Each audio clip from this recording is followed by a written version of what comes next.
So let's dive into something kind of wild. It's a historical mystery that feels like it was written literally for this moment. We're talking about a series of forgotten children's books from the 1890s that seem to predict our current political world with just uncanny detail. And even crazier, they might just give us a roadmap for the next few years. I mean, really think about this for a second. What if our future, the one we're living through right now, was already written down, in detail, over 120 years ago? Sounds like science fiction, right? Well, an author named Lockwood might have done just that, and the evidence, it's pretty strange. Okay, so this is where it gets weird. The coincidences aren't just vague, they are freakishly specific. Lockwood's hero is this wealthy kid named Baron Trump. His guide, his mentor, is a powerful man named Don, and their story kicks off at the Fifth Avenue Hotel. You see where this is going, right?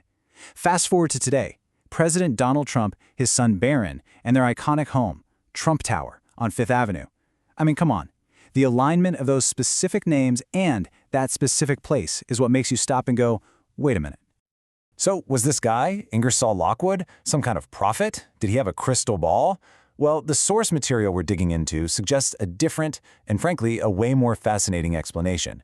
The argument is that Lockwood wasn't seeing the future, he was just an incredibly sharp observer of the historical season he was in, a season that, it turns out, has come right back around. You know, this idea that history moves in cycles isn't new. There are a bunch of theories that support it.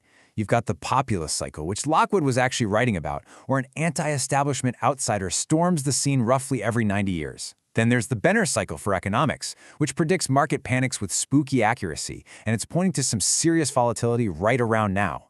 And of course, the famous fourth turning theory, which says we're in an 80-year crisis cycle, just like the 1860s and the 1940s. The big takeaway from all of this? We've been here before. And if we really want a blueprint for our present and our potential future, the source material says there is one historical echo that matters more than any other. The populist tidal wave that brought Andrew Jackson to power. Right, so Jackson's rise in the 1820s and 30s, that's the script. He was the original outsider, a populist warrior who went to war against the financial elite of his day, which was the Second Bank of the United States.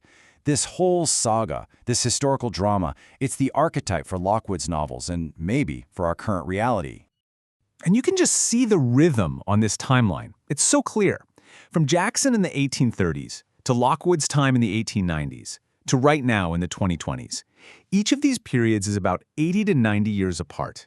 And each one has this massive surge of anti-establishment anger that just shakes the country's power structures to their core. And this quote just nails the parallel. Jackson's inauguration was legendary. They called it the King Mob event. A huge crowd of his supporters literally flooded the White House, trashing the place, causing so much chaos that Jackson himself had to escape. Now get this. Lockwood's novel, The Last President, describes a nearly identical scene of mobs and riots in New York City right after a populist outsider wins the election. The echoes are just wow. Okay, so if the Jackson era is the script and the 1890s was the dress rehearsal, what does this cycle predict is coming for us, for our immediate future? Well, the source material takes this pattern and runs with it, building what it calls a future history, a thought experiment for the years 2025 to 2028. This speculative timeline plays out in three big phases. First, a war over money itself. Then, a massive constitutional crisis between the states and the federal government. And finally, a complete reset of the financial system. Let's break that down. So, Phase 1, the digital bank war. In this scenario, the White House takes direct action against a central bank digital currency, or a CBDC, calling it a tool for total control. And as an alternative, it promotes a people's currency, something backed by a real asset like gold or a decentralized one like Bitcoin. This is basically the 21st century version of Jackson's war on the bank, and it's predicted to cause immediate and total panic on Wall Street. That chaos leads right into Phase 2. The Neo-Nullification Crisis. You see a bunch of states, think places like Texas and Florida, start to just openly defy the federal government. Maybe they start accepting tax payments in gold or crypto, basically creating their own parallel economy. But here's the crazy part, the big twist. Back in the 1830s, Jackson threatened to send in the army to crush state defiance. In this modern version, the populist president is predicted to side with the states against the federal agencies. It completely flips the script. And this isn't just some abstract theory. The source material points to real groups who could be the foot soldiers in this crisis. You've got the Texas nationalist movement, who might push to use the state's gold depository as its own bank. You have the Greater Idaho movement, which could create these gray zones that are sort of seceding. And then you have constitutional sheriffs, who could provide the muscle on the ground, literally blocking federal agents. Okay, so while America is tearing itself apart with this internal conflict, you can bet the rest of the world isn't just going to sit back and watch. No way. This internal chaos is predicted to be the trigger for a huge global pivot away from the entire U.S.-led financial system.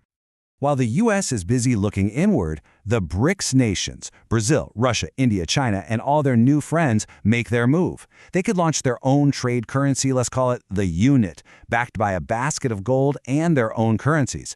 At the same time, projects that are already being built, like Enbridge, go fully online as an alternative to the SWIFT banking system. Now, the key here is they don't have to attack the dollar, they just build a bypass around it.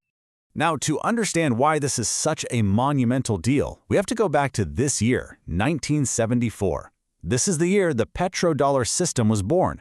It was basically a deal where Saudi Arabia agreed to sell its oil only in US dollars. That single move created a massive, artificial demand for dollars all over the world, and it's the bedrock of what's predicted to happen next. So, according to this future history, Saudi Arabia is forced to adapt. It drops the dollar-exclusive deal and starts a try-ban strategy. You want to buy oil with dollars? Fine, but you pay a premium. You want to pay with gold or Bitcoin? You get a discount. And for the rest of the world, you can pay with the new BRICS unit. And that one move, that's it. That's the end of the petrodollar system that has dominated the entire planet for more than 50 years. The main reason the world needed to hold dollars to buy oil, it's just gone. And that would trigger a financial earthquake as the world recalculates the dollar's real value. Now, let's be really clear here. This thought experiment does not end in some Mad Max end-of-the-world apocalypse. The United States doesn't collapse into dust. What happens is that the system, as we know it, that centralized, globalized, post-World War II order, it fractures. It breaks apart. It's a transformation, not an annihilation. And out of that fracture, a totally new American political landscape could emerge. The old Republican versus Democrat thing, obsolete. Instead, you could see a stability party. That's all the establishment folks from both sides, representing big corporate and international interests. And they'd be up against a nationalist/worker party, a weird mix of populists from the right and the left, fighting for national and working class interests. Which brings us all the way back to that spooky title from Lockwood's book, The Last President. Maybe it doesn't mean the last person to ever hold the office. Maybe it means the last president of the old system. The last guy whose job was to just be a manager for the permanent bureaucracy.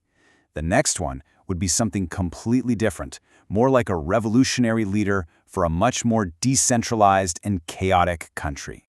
And I guess that's the question this whole thing leaves us with, isn't it? Are we watching the end of a nation, like so many people fear? Or are we just watching the messy, chaotic, and maybe even necessary end of a system? Just one more turn of that great historical cycle, clearing the ground for whatever it is that comes next.